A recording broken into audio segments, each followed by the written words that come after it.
This is Joel Hamilton with Schiller and Hamilton Law Firm. Today we want to talk about the most common mistakes that we see that claimants make with their workers' comp cases. So the number one mistake that people make is that they fail to report their injury immediately. So all too often, a claimant may be in fear of losing their job or potential retaliation, or they want to continue their workday, or maybe they're just kind of stubborn. So they'll try to continue to work and not report their claim. And it may be hours or days or even weeks later before the severity of the injury becomes apparent. That is unfortunately a big mistake. If you have been injured in a job, please report it to your supervisor or other manager right away. So let's talk about mistake number 2. The second most common mistake that claimants would make is that they go to their own medical provider without it being authorized by their employer. This can be a problem because that medical treatment may not be covered by your workers' comp insurance.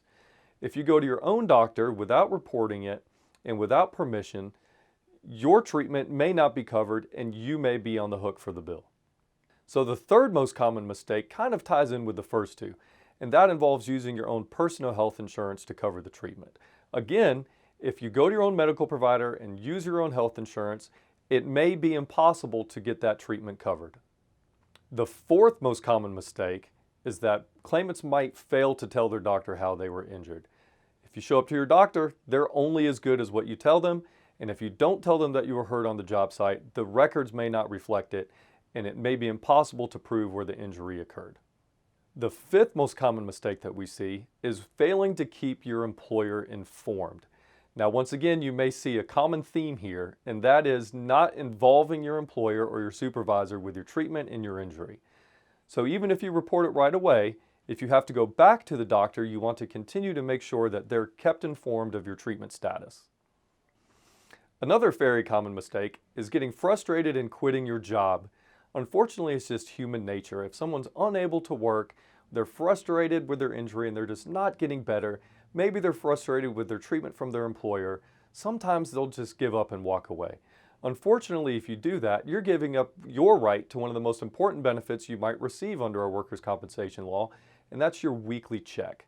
Under our workers' compensation laws, you're entitled to at least 2/3 of whatever your income was during the time that you're out of work and you're injured. However, if you resign or quit your job, you are no longer entitled to those benefits. So the last common mistake, but perhaps the most important, is trying to handle your claim on your own. Trying to manage the treatment, the workers' comp adjusters, trying to figure out what you're actually entitled to. These are all common mistakes. The end story is, or the bottom line is, you don't want to handle this claim on your own. If you have been hurt on a job, please call the attorneys at Schiller and Hamilton Law Firm. We'd be more than happy to help you with your case.